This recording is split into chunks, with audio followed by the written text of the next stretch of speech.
الصوم لی وانا اجزی بہ. بتایا نہیں کیا ہے. صدقہ کرو گے تو اس صدقے کے بدلے اگر 1 دانہ دو گے تو 700 دانے بن جائیں گے. ریوارڈ بتا دیا ہے. اگر حج کرو گے تو حج کرنے کی وجہ سے اللہ تعالیٰ تم کو ایسے گناہوں سے پاک کر دے گا جیسے کہ تم ابھی ماں کے پیٹ سے پیدا ہوئے. Coming on this point, it's a very valid point. کسی نے مجھے کل ہی شاید ایک ویڈیو بھیجی تھی, یہ بالکل صحیح ویڈیو ہے. اگر کسی کو اس پہ کنفیوژن ہو تو سمجھ لے. جب ہم یہ کہتے ہیں کہ حج کرنے سے انسان کے پچھلے گناہ معاف ہو جاتے ہیں, تو بعض اوقات انسان یہ سمجھتا ہے کہ میں نے جن انسانوں کا حق مارا ہے زندگی میں, اگر میں نے حج کر لیا تو میں شاید اس گناہ سے بھی پاک ہو جاؤں گا. جس میں آپ نے, جس بھی عمل میں آپ نے کسی انسان کو شامل کر لیا, اب آپ کی توبہ قبول نہیں ہوگی چاہے آپ جتنے بھی حج کر لیں, جب تک کہ جس کے ساتھ آپ نے زیادتی کی ہے آپ اس کا حق اس کو لوٹا نہ دیں اور اس سے معافی نہ مانگ لیں. اللہ اپنا حق معاف کر سکتا ہے. اللہ کسی دوسرے انسان پر ظلم ہو تو اللہ اس کو کیسے جو ہے وہ مظلوم بنا کر چھوڑ سکتا ہے. اللہ اس کو تو انصاف دلائے گا. تو آپ کا حج آپ کو ایسے پاک کرے گا کہ جو بھی گناہ آپ کے اور آپ کے رب کے درمیان تھا, مثال کے طور پر ایک گناہ تھا, آپ نے پراپر پاکی حاصل نہیں کی, آپ نے پراپر وضو نہیں کیا, آپ نے پراپر 2 سجدے نہیں کیے, آپ نے پراپر 5 وقت کی نماز نہیں پڑھی. This is between you and your Allah. یہ والے سارے گناہ معاف ہو جاتے ہیں. یا آپ کا کوئی روزہ تھا, آپ سمجھیں آپ کے 6 قضا ہوئے تھے, آپ نے گرمی کی وجہ سے 6 کی بجائے 5 رکھ لیے, 1 رہ گیا آپ کا. تو اگر یہ عبادت ہے تو یہ بٹوین یو اینڈ یور اللہ ہے. حج کرنے سے یہ سب معاف ہو جائیں گے انشاءاللہ. لیکن اگر میں نے کسی انسان کے ساتھ زیادتی کی ہے, اگر میں نے کسی انسان کا حق مارا ہے, اگر میں نے اس کا مال کھایا ہے, اگر وراثت میں نے ڈنڈی ماری ہے, تو حج کرنے سے میرے پھر اس وقت یہ والے گناہ نہیں پاک ہونے والے. اس کی مجھے کمپنسیشن کرنی پڑے گی. صحیح. تو روزہ ایک ایسی عبادت ہے. حج کا میں نے آپ کو بتایا تھا کہ حج کا ریوارڈ یہ کہا جاتا ہے کہ انسان کو بالکل گناہوں سے پاک کر دیا جاتا ہے, ود دا ایکسیپشن جو میں نے بتا دی. اسی طرح روزے کے لیے آتا ہے کہ روزے کا ریوارڈ الصوم لی وانا اجزی بہ, اللہ نے بتایا نہیں. اسی طرح سے ایک اور عمل ہے جس کی بہت انکریجمنٹ ہے انسانوں کو, اور بعض اوقات جب ہم پڑھے لکھے انسان دین کی طرف آتے ہیں تو ہم دین کی خوبصورتی کو سمجھ نہیں پاتے. میں خاص طور پر پڑھے لکھے انسان کہہ رہی ہوں, اس لیے کہ آپ کی اور میرے لیے لوگوں کو معاف کرنا مشکل ہوتا ہے.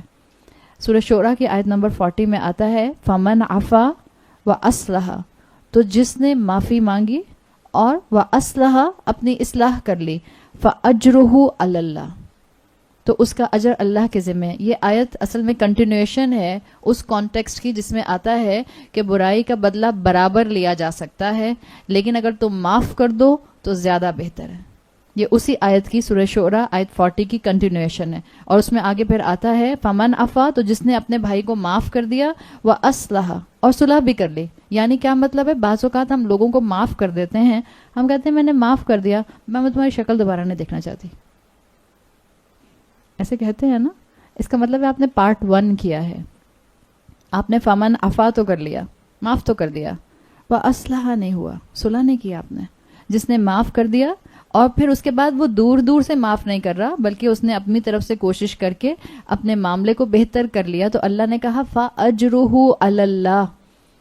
اجر کیا ہے یہ بتایا نہیں. اللہ نے کہا بس اس کا اجر اللہ کے ذمہ ہے. اب وہ جب جنت میں اللہ کے سامنے آئے گا تو اللہ اس کا ریوارڈ اس کو کیا دے گا, باغ ہوگا, محل ہوں گے, نہریں ہوں گی, نہروں کے اوپر جو ہیں وہ مزید پہاڑ ہوں گے, چشمے ہوں گے, کیا ہوں گے اللہ نے کچھ نہیں بتایا. بالکل اسی طرح سے عورتیں جب بھی قرآن میں مردوں کے پوائنٹ آف ویو سے حوروں کے ریوارڈ کا پڑھیں یا ان ریوارڈز کا پڑھیں جو اسپیسیفکلی آپ کو مردوں کے ساتھ اٹیچ ہوتے ہوئے ملتے ہیں, تب اپنے ذہن میں اسی آیت کو ایسے کر لیا کیجئے فَأَجْرُهَا عَلَى اللَّهِ. عورت کا اجر کس کے ذمہ ہے؟ اللہ کے ذمہ ہے. اللہ خود جو ہے وہ حیا والا ہے, اللہ عورت کی حیا بھی جانتا ہے. تو اللہ تعالیٰ نے ایکسپوز نہیں کیا کہ عورت کو کیا ملے گا, یہ اللہ تعالیٰ نے رکھ دیا ہے. ہاں جو مردوں کو حوریں ملیں گی ان کی ایک صفت آتی ہے, بہت سی صفات میں سے, وَعِنْدَهُمْ قَاصِرَاتُ الطَّرْفِ عَيْنٌ, سورہ صافات آیت نمبر 48. وَعِنْدَهُمْ, اور جنتی مردوں کے پاس, قاصرات الطرف, ایسی عورتیں ہوں گی, اعین, جن کی آنکھیں جو ہیں وہ ہر وقت جھکی رہیں گی. آپ اپنے شوہر کی بیوی ہیں نا, آپ چاہتی ہیں کہ بعض عورتیں کہتی ہیں اللہ نہ کرے آپ کو حور ملے, میں ہوں نا. آپ کو کیا مشکل آئی ہوئی ہے, مطلب دنیا میں بھی آپ نے اپنے سر کے اوپر جو ہے وہ ایک بٹھایا ہوا ہے، اور اب آپ جنت میں جا کے بھی چاہ رہی ہیں کہ میرے موزے کہاں ہیں، ٹاول اٹھا کے میں دوبارہ واش روم میں لے کے جا رہی ہوں، شرٹ یہ والی نہیں پہننی تھی، دوسری پہننی تھی، میری کار کی چابی میں نے تو یہیں رکھی تھی، پتہ نہیں کہاں چلی گئی، میرا چشمہ کہاں ہے، ریڈنگ گلاسز مل نہیں رہے. آپ چاہتی ہیں جنت میں بھی آپ یہی کرتی رہے؟ نہیں نہیں، مذاق کر رہی ہوں. اللہ ہمارے شوہروں کو ریفائنڈ، یہ دعا کیا کرے، اللہ ہمارے شوہروں کو بیسٹ ریفائنڈ فارم میں ہمیں جنت میں عطا کرے. ریفائنڈ فارم کہیں گی نا تو بس پھر انشاءاللہ اللہ تعالیٰ اس کے اوپر جو ہے بڑی اچھی جو ہے وہ پالشنگ کریں گے پھر. لیکن جو میں بات یہاں مینشن کرنا چاہ رہی ہوں، مردوں کو کیا چیز اچھی لگتی ہے، اللہ نے وہی چیز جنت کی ریوارڈ اور نعمت کے طور پر ڈسکرائب کی. اللہ نے جس حور کی کوالٹی کو کئی مرتبہ جنت میں مردوں کے لیے انسینٹیو بنایا ہے، اگر وہ ہم عورتیں سمجھ کے پڑھیں تو ہم اپنے گھروں کو جنت بنا سکتے ہیں. اللہ نے مردوں کی فطرت بتائی، مرد کو وہ عورت اچھی لگتی ہے جو شرمیلی ہوتی ہے. مرد سے مطلب شوہر. آپ سب جتنی بھی شادی شدہ خواتین ہیں، شادی کی پہلی رات، خیر اب تو شاید نہیں ہوتا ہوگا ایسے، آئی ڈونٹ نو، پہلے تو ہوتا تھا ایسے. آنکھیں نہیں اٹھتی نا انسان کی.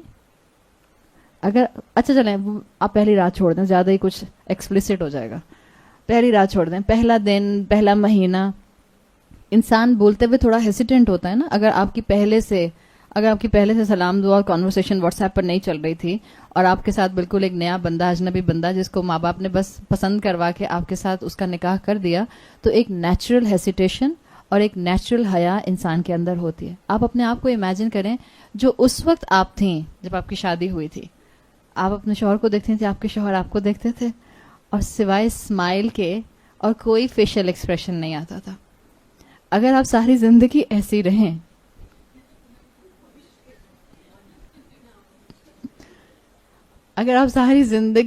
رہیں، تو آپ کے شوہر یقیناً اللہ سے ہاتھ اٹھا کر دعا کریں کہ اللہ جنت میں مجھے بھیج اور اسی عورت کو میرا ساتھی بنا دے.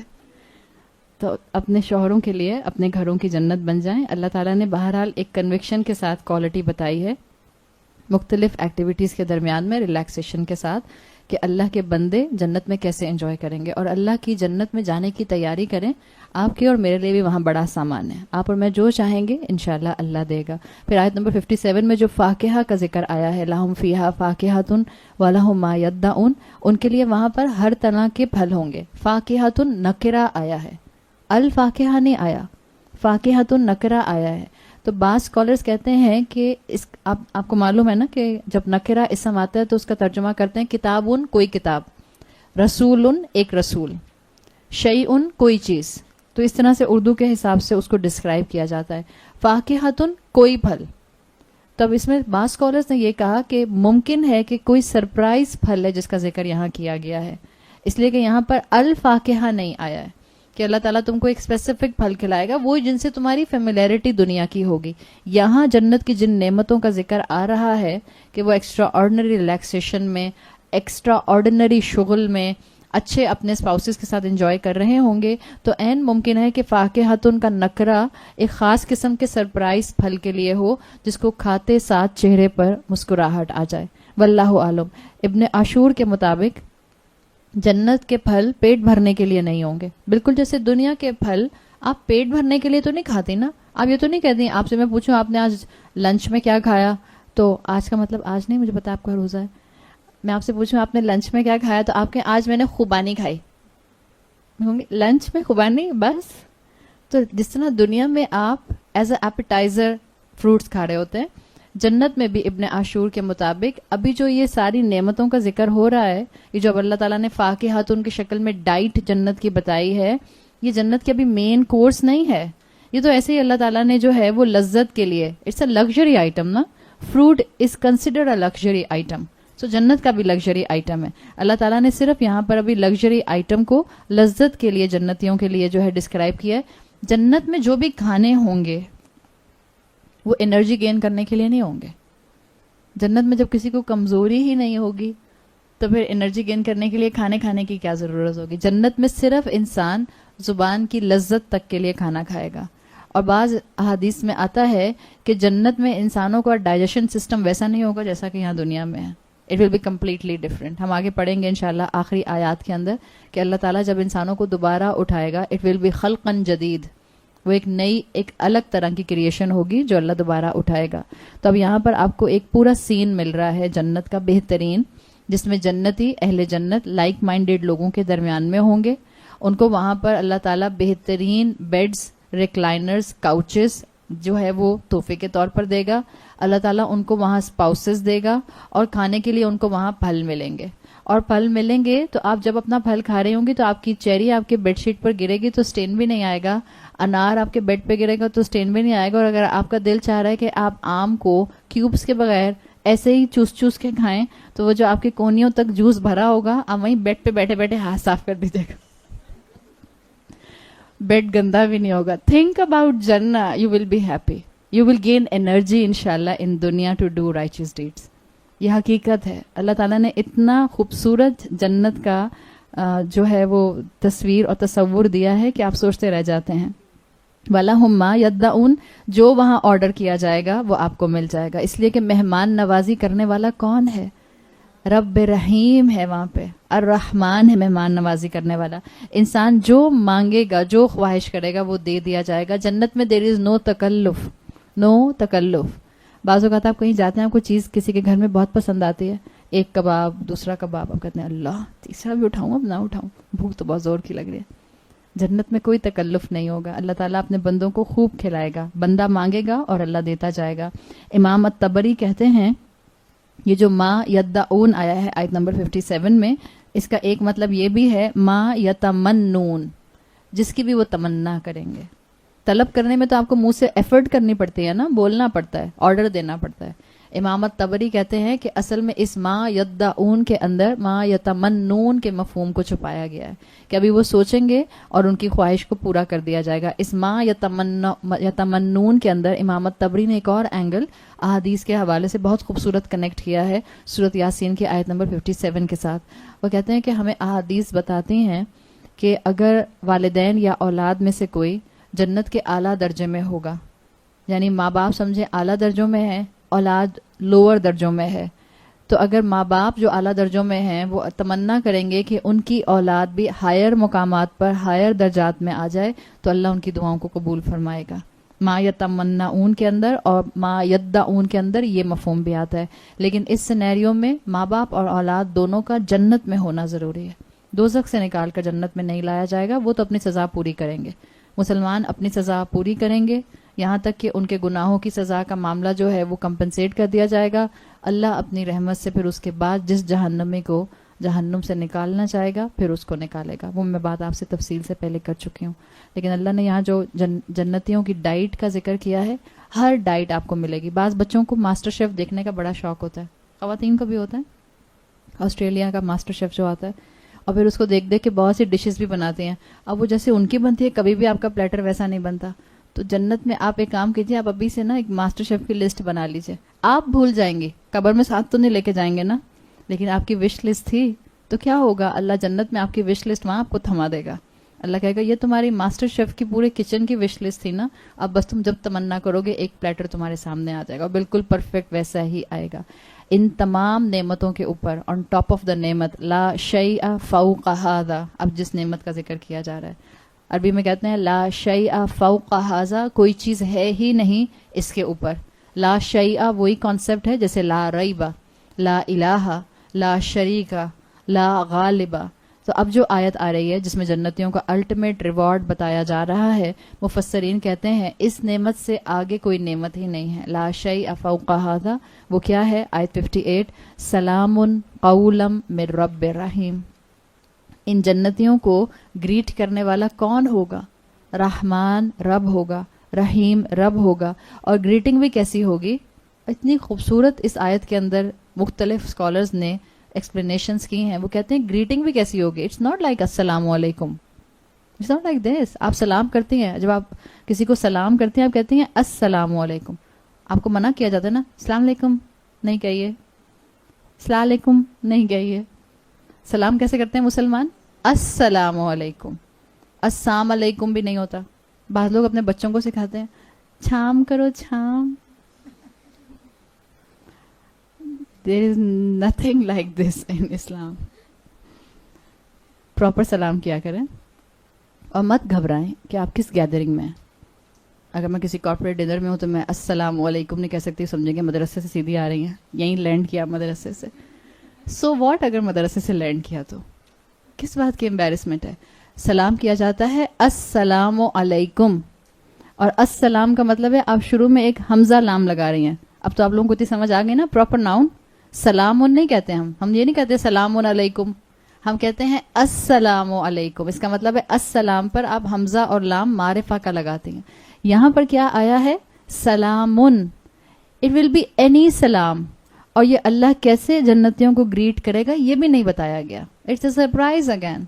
یہ اللہ بہتر جانتا ہے کہ اللہ کیسے اپنے بندوں کو سلام کرے گا. کوئی گریٹنگ ہوگی, اللہ ہمیں اس قابل بنائے کہ ہم اس گریٹنگ کے اہل ہو سکیں. اللہ ہمیں جنتیوں میں شامل فرمائے جن کو اللہ کا دیدار جو ہے وہ نصیب ہو سکے. ایسا سلام ہوگا, مفسرین کہتے ہیں, جیسا سلام انسانوں نے آج تک ایکسپیرینس نہیں کیا ہوگا. ظاہر ہے اللہ کرے گا تو ان یوزلی ہوگا, بالکل ان میچڈ ہوگا. سلام قولاً, اس کو کہتے ہیں عربی زبان میں نصب علی التعجب. جن کو عربی آتی ہے ان کو سمجھ آ جائے گا, اور جن کو نہیں آتی وہ کہیں گے کون سی فرینچ بولی. کوئی بات نہیں, جس کو شوق ہے وہ عربی بولنا سیکھ لے, یا عربی کم سے کم قرآن کی عربی سیکھنا شروع کر دیں. انشاءاللہ آپ کو قرآن پڑھنے کا مزہ آئے گا. یہاں پر جو سلام کے بعد قولاً آیا ہے یہ حالت نصب میں ہے, اور اس کو کہتے ہیں نصب علی التعجب. یہ تعجب کے لیے آیا ہے, یعنی اس کا ایک اہتمام ہے کہ کیسا قول ہوگا وہ کوئی بھی نہیں جانتا. وہ وہی جانیں گے جن کو اللہ تعالیٰ جنت میں اپنا دیدار اور اپنا جو ہے وہ سلام کے قابل بنا دیں گے. اللہ کے لیے, اللہ کا دیدار جنتیوں کے لیے بہترین نعمت ہوگی. احادیث میں آتا ہے کہ جب اللہ تعالیٰ اپنا ویل ہٹائیں گے, جب اللہ تعالیٰ اپنا حجاب ہٹائیں گے اور جنتی اللہ تعالیٰ کو دیکھنا شروع کریں گے تو کتنا عرصہ گزر جائے گا, جنتی اپنی نظریں اللہ سے ہٹا نہ سکیں گے. آؤٹ آف اتنی نعمتیں, آپ سوچیں جہاں شغل ہے, جہاں فاقہ ہے, جہاں ارائک ہے, جہاں پر زوج ہیں, اور جہاں پر اتنے مزے مزے کے کھانے ہیں, ہر طرح کی ما یدعون کی کیٹیگری ہے, ان سب کے اوپر ٹاپ آن دیٹ جب اللہ کا دیدار ان جنتیوں کا ہوگا, وہ کئی سالوں تک, کئی عرصے تک صرف اللہ ہی کو دیکھتے رہیں گے. دے ول forget about the شغل آف جنہ, وہ جنت کو بھول جائیں گے. تو اللہ تعالیٰ ہمیں ان خوش نصیب لوگوں میں شامل فرمائے. اب تک ہم نے جو بھی یہاں پر صورت میں دیکھا, جو آپ کو یہاں جنت کی نعمتیں مل رہی ہیں, پیچھے صورت میں اگر آپ دیکھیں کن کیٹیگریز کو اللہ تعالیٰ نے مینشن کیا کہ جن کو اللہ تعالیٰ نے جنت کا اہل بنایا. ایک اللہ کے رسول, ہم سب جانتے ہیں الحمدللہ اللہ تعالیٰ نے ان کو وہ مقام دیا کہ وہ آخرت میں جنت میں داخل کیے جائیں گے. دوسرے تمام رسولوں کے اپنے اپنے وقت کے فالوورز, اور آج اللہ کے رسول صلی اللہ علیہ وسلم کے آنے کے بعد اب ہر انسان کو اپنے اپنے رسول کو نہیں ماننا, بلکہ اب الٹیمیٹ اتھارٹی رسول اللہ کی ہے. تو کوئی کرسچن آج یہ نہیں کہہ سکتا کہ ہم عیسیٰ علیہ السلام پر ایمان لاتے ہیں تو ہم کیوں نہیں جنت میں جا سکتے. ان کا ایمان انکمپلیٹ ہوگا جب تک کہ وہ رسول اللہ صلی اللہ علیہ وسلم پر اور ان کی لائی ہوئی تعلیمات پر عمل نہیں کریں گے. تو اب یہاں پر یہ جو آپ کو سینیریو نظر آ رہا ہے اب تک کا فلو سورت یاسین کا, آپ کو رسول ملتے ہیں جن کو جنت میں داخل کیا جائے گا, آپ کو رسولوں کے فالوورز ملتے ہیں اپنے اپنے ٹائم کے جن کو جنت میں داخل کیا جائے گا, اور ایک رجل آیا تھا جس سے کہا گیا تھا قیل ادخل الجنہ, جنت میں داخل ہو جاؤ. رسول ہوں, رسولوں کے فالوورز ہوں, یا جس وقت یہ مکی صورت نازل ہوئی اس وقت کے صحابہ ہوں, یا وہ رجل ہو, آپ کو کیا لگتا ہے ان سب کی زندگیوں میں زندگیاں آسان تھیں اور بس فلو کرتے ہوئے نیکیاں کر رہے تھے, یا بڑی ٹف لائف فیس کر رہے تھے؟ انہوں نے بڑی ٹف لائف فیس کی تھی. قربانیاں, محنتیں, طنز, تانے, ناراضگیاں, اپنے معاشرے میں آؤٹ کاسٹ ہو جانا, اپنی فیملی میں آڈ ون آؤٹ بن جانا, رسولوں کے پیچھے چلتے ہوئے کبھی کبھی بالکل تنہا ہو جانا, کبھی کبھی مار کھانا, کبھی کبھی وربل پرسیکیوشن کو برداشت کرنا, کبھی فائنینشیل کرنچ کو برداشت کرنا. یہ ساری مشکلات تھیں, لیکن یہ اپنے قدم صراط مستقیم سے ہٹا نہ سکے, جس کی وجہ سے اللہ تعالیٰ نے آخرت میں ان کے لیے جنت کے یہ ریوارڈ لکھے ہیں. تو اپنے آپ کو اللہ کے راستے پہ لگائیں, چاہے آپ اکیلے ہوں, مت گھبرائیں, آخر کا ریوارڈ بڑا زبردست ہے. بھول جائیں گے آپ سب جب جنتیوں کو جنہوں نے دنیا میں شدید آزمائشیں دیکھی ہوں گی. احادیث میں آتا ہے وہ جن کی زندگیوں میں ایک کے بعد ایک ابتلا آئی ہوگی, ایک کے بعد ایک تنگی اور پریشانی اور مشکل آئی ہوگی, ایک کے بعد ایک غم آیا ہوگا, اللہ تعالیٰ ان کو جنت میں ایک ڈبکی دیں گے. بس ایک ڈپ کر کے باہر نکالیں گے اور پھر ان سے پوچھا جائے گا بتاؤ دنیا کی زندگی اب تک کی زندگی میں کتنا غم برداشت کیا. وہ کہیں گے اللہ کی قسم ہم نے آج تک کبھی زندگی میں غم نہیں دیکھا. جسٹ ون ڈپ ان جنہ.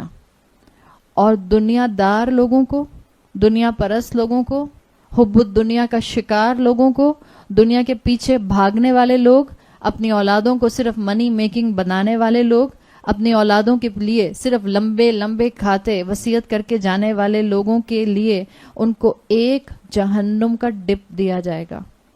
وہ جو دنیا میں کھاتے پیتے تھے, بہت فلرش کرتے تھے, بڑا فرسٹ ورلڈ تھا, بڑا گلیمر تھا, بہت فیم تھا, ایک ڈپ دیا جائے گا جہنم کا اور پھر پوچھا جائے گا بتاؤ زندگی میں کتنا عیش اور آرام دیکھا. وہ کہیں گے اللہ کی قسم ہم نے زندگی میں کبھی کوئی عیش اور آرام ایکسپیرینس نہیں کیا. مت اللہ کی نافرمانیوں میں دنیا کے مزوں کے پیچھے بھاگیں. اگر اللہ کی فرما برداری میں دنیا کے مزے ملتے ہیں الحمدللہ. اللہ کی نافرمانی ہو اور پھر میرے اوپر دنیا برسے, اس سے بڑا میرے لیے ڈرنے کا مقام کوئی نہیں ہے. علماء کی نظر میں یہ سب سے دراز رسی ہے استدراج کی, ڈھیل کی, کہ انسان کی زندگی میں اللہ کے گناہ یا اللہ کی شریعت کے بتائے ہوئے کبیرہ گناہ ہوں اور اس کے اوپر رزق برس رہا ہو, تو اس انسان کو 10 دفعہ دن میں سوچنے کی ضرورت ہے کہ یہ مجھے ڈھیل تو نہیں ملی ہوئی, تاکہ وہ اپنے آپ کو سیدھا کر لے. جتنے اللہ کے بندے تھے ان کو ہدایت کے راستے میں آسانیاں ملی یا نہیں ملی, انہوں نے ہدایت کا راستہ نہیں چھوڑا. اور اللہ تعالیٰ نے کہا ہے اپنی, میرے خیال ہے سورۃ نحل میں آتا ہے, والذین جاہدوا فینا لنہدینہم سبلنا. جو ہمارے راستے میں جہاد کرتے ہیں اللہ ان کے لیے آسانیاں کر دیتا ہے. اور یاد رکھیں جنت کی آسانی سے بڑھ کر کوئی آسانی نہیں ہوگی. ہر دن آپ کو کوئی نہ کوئی کسی نہ کسی گھر سے کسی نہ کسی ڈیتھ کی خبر مل ہی جاتی ہے. آس پاس دور کہیں واٹس ایپ پر, فیس بک پر کسی نہ کسی کے انتقال کی خبر مل جاتی ہے. بس یہ چند دنوں کی دنیا کی محنت ہے. اگر آپ نے اس محنت کے اندر اللہ کی محبت کو اور اللہ کی اذن اور رضا کو شامل کر لیا تو انشاءاللہ اللہ تعالیٰ آپ کے لیے دنیا کے اندر بھی آسانی کرے گا. اللہ کی سپورٹ اپنے بندوں کے ساتھ کانسٹنٹ ہوتی ہے. جیسے فرشتے صحابہ کی مدد کے لیے اترے تھے, آج بھی فرشتے اترتے ہیں. اور ایمان رکھیں کہ آپ کی مدد کے لیے بھی اتریں گے. اور آپ کی زندگی میں کئی ایسے واقعات ہوتے ہوں گے کہ آپ کو لگتا ہوگا کہ فرشتہ ہی تھا جس نے بچا لیا, اللہ کی رحمت ہی جس نے بچا لیا, ورنہ تو بالکل معاملہ ختم تھا. بعض اوقات بچے ماؤں کے سامنے ایسے گرتے ہیں کہ ماؤں کو لگتا ہے کہ بس اب تو اتنا سر پھٹے گا کہ سٹچز لگوانے پڑیں گے, اور بچہ چل کے دوڑنا شروع کر دیتا ہے. تو فرشتہ حفاظت کرتا ہے, اللہ حفاظت کرتا ہے. بس اپنے اندر ثابت قدمی کی ہمت لے کر آئیے. آپ کی زندگی کی آزمائشیں آپ کو اللہ کی فرما برداری سے دور نہ کریں. اللہ تعالیٰ ہمیں کانسٹنٹلی اپنا تزکیہ کرنے والا, اللہ کانسٹنٹ ہمیں گناہوں پر معافی مانگنے والا, اور اللہ کانسٹنٹ ہمیں اپنے راستے میں صراط مستقیم پر دوڑنے والا بنا کر رکھے. جو اس طرح کے لوگ ہوتے ہیں انہی کے گناہوں کو اللہ جو ہے وہ اوور لک کر دے گا قیامت کے دن. کانسٹنٹ اللہ کے راستے پر دوڑنے والوں کے گناہ ایزی آڈٹ سے گزار دیے جائیں گے. اللہ ایک ایک عمل پر ہاتھ رکھ کے نہیں پوچھے گا بتاؤ یہ گناہ کیوں کیا تھا. اب آگے جو سین آپ کو مل رہا ہے, اب دوبارہ سے بات جا رہی ہے مجرمین کی طرف. آپ کو کہا تھا نا کرمنلز کا سین پاز ہو رہا ہے. اب آگے سے آیت نمبر 59 سے آپ دیکھیں گے کہ دوبارہ سے سین چینج کیا جا رہا ہے, اور سین چینج کر کے کرمنلز کی طرف, وہ جن کے لیے کہا گیا تھا کہ آج کسی کے اوپر ظلم نہیں ہوگا, ولا تجزون الا ما کنتم تعملون, پر دوبارہ بات کو لے جایا جا رہا ہے. آپ اگر کفار اور کرمنلز کے بارے میں سوچیں اور یاد کریں تو ہم نے پچھلی کلاس میں کل بات کی تھی کہ یہ وہ لوگ ہوں گے جب سور پھونکا جائے گا اور ایک پینک سچویشن میں اٹھیں گے تو ان کو سب یاد آ جائے گا کہ ہاں رسول آئے تھے, ہاں انہوں نے اس ساعہ کا وعدہ کیا تھا, ہاں ہم ان سے سوال کرتے تھے کہ بتاؤ کب یہ وعدہ پورا ہوگا, ان کنتا صادقین, اگر تم سچے ہو تو تم بتاؤ. ان کو یہ سب باتیں یاد آ رہی ہیں, اور اس کے ساتھ ساتھ اب ان کے اوپر ایک اور جو ہے وہ ہتھوڑا برسایا جائے گا. پریشان ہیں, یا ویلنا کہا تھا نا, ہائے اس سے بڑی مشکل تو ہم پر آ نہیں سکتی, اور بھاگ رہے ہیں نیکڈ اور بیئر فوٹڈ اللہ کی طرف. روز محشر کی سختیاں نظر آ رہی ہیں اور برداشت کر رہے ہیں, اور بھاگ رہے ہیں اپنے رب کی طرف. اور ایسے میں ان سے کہا جائے گا آیت 59 جو کہ اب تک دنیا میں ان کو نہیں کہا گیا تھا, وَامْتَازُوا الْيَوْمَ أَيُّهَا الْمُجْرِمُونَ. کتنے بھی مشرک تھے, کتنے بھی کافر تھے, کتنے بھی مستہزئین تھے, کتنے بھی رسولوں کو ٹارچر کرنے والے تھے, کتنے ہی نیک لوگوں کو مرڈر کرنے والے تھے, اللہ نے ان کو ایھا المجرمون نہیں کہا تھا. آخرت میں سب حساب کتاب برابر ہوں گے. مالک یوم الدین ہے, اس کی رحمت سے ناجائز فائدہ مت اٹھانا, دھوکے میں مت رہ جانا کہ دنیا میں اتنی رحمت ہوتی ہے, میں جھوٹ بولتی ہوں کوئی اوپر سے تھنڈر بال نہیں آتی, میں غیبت کرتی ہوں کوئی زمین نہیں پھٹتی, میں کسی کا حق مار کے کھا جاتی ہوں سب ٹھیک چلتا رہتا ہے, میں کوئی بیمار نہیں پڑتی, کوئی میرے بلڈ ٹیسٹ کی رپورٹ میں پرابلم نہیں آتی. وہ دنیا تھی. دنیا ہے ابتلا کی جگہ, آخرت ہے جزا کی جگہ. جو دنیا میں جس نے زیادتی کی ہوگی, ہم پیچھے پڑ آئے, اللہ ایک ایک عمل کی اب جزا دے گا. کسی نفس پر ظلم نہیں کیا جائے گا. اب ان کی ریالٹی کے تھرو ان کو ایڈریس کیا جا رہا ہے. وَامْتَازُوا الْيَوْمَ أَيُّهَا الْمُجْرِمُونَ. کرمنلز, مجرموں, اپنے آپ کو الگ کر لو. جنہوں نے رسولوں کے ساتھ جرم کیا, جنہوں نے رسولوں کا مذاق اڑایا, جنہوں نے رسولوں کے فالوورز کے خلاف جو ہے وہ پرسیکیوشن کے معاملے کیے, سب الگ ہو جاؤ. آپ سوچیں کہ جس وقت آٹومیٹک ایک مصیبت انسان پر ہو, ایک اور مصیبت آ جائے تو کیا ہوتا ہے؟ انسان کا آہستہ آہستہ ہر طرح کا کول لوز ہونے لگ جاتا ہے. یہ آلریڈی پریشان تھے, ان کو آلریڈی لگ رہا تھا کہ قبر سے اٹھ کر نکلنا اور ایک ٹارگٹ کی طرف دوڑنا سب سے بڑی مصیبت ہے, اس سے بڑی کوئی مصیبت نہیں ہو سکتی. اور اب یہ کیا ان کو کہا جا رہا ہے, الگ ہو جاؤ. ڈفرینسیشن کیا جا رہا ہے. یعنی کیا کیا جائے گا؟ امام الطبری اپنی تفسیر میں لکھتے ہیں کہ یہ وہی مجرم لوگ ہوں گے جن کے خاندان کے لوگوں نے دین قبول کیا. وخشی الرحمن بالغیب, یاد ہے؟ وہ لوگ بھی تھے جو انہی لوگوں میں رہتے تھے, ڈرتے ڈرتے گرتے پڑتے اللہ کے دین پر چلنے کی کوشش کرتے رہتے تھے. جب یہ مجرم اس دن ان لوگوں کو دیکھیں گے جن کو دنیا میں یہ بے وقوف سمجھا کرتے تھے, جن کو دنیا میں یہ ایکسٹریمسٹ سمجھا کرتے تھے, جن کو دنیا میں یہ سمجھا کرتے تھے کہ ان کو دیکھو دنیا کی فکر ہی نہیں ہے, بس دین کے پیچھے بھاگے جا رہے ہیں, وہ کیٹیگری کو دیکھیں گے جو کیٹیگری خشی الرحمن بالغیب کی تھی. اور جب ان کو کہا جائے گا کہ اپنا راستہ ان سے علیحدہ کر لو, تو آپ دیکھیں کیا مینٹل ٹارچر ہوگا. جن کو ہم دنیا میں بے وقوف سمجھتے تھے, جن کو ہم دنیا کے اندر اپنے سے ڈاؤن ٹراڈن سمجھتے تھے, اللہ تعالیٰ ان کو ہائیلی ایلیویٹ کر رہا ہے اور ان کو مجرم کہہ کر ایک طرف کرنے کی بات کر رہا ہے. تو مفسرین کے مطابق وامتازوا اليوم ایھا المجرمون کے اندر ان مجرمین کے مینٹل ٹراما میں اضافہ کیا جائے گا, ان کی حسرت میں اضافہ کر دیا جائے گا, ان کی تکلیف میں اضافہ کر دیا جائے گا. تو اس میں آپ کی اور میرے لیے پھر وہی سبق ہے, دنیا میں اگر تنہا بھی ہیں اللہ کے راستے پر تو مت ڈریں. آخرت میں انشاءاللہ آپ کو اصحاب الجنتی کی جو کمپنی ہے وہ ملے گی. اگر دنیا میں آپ اور میں اس وقت اس طرح سے سپورٹ خاندانوں کی نہیں حاصل کر پا رہے, جس طرح سے سپورٹ ملے تو انسان نیکیوں میں دوڑنے لگ جائے, کوئی بات نہیں.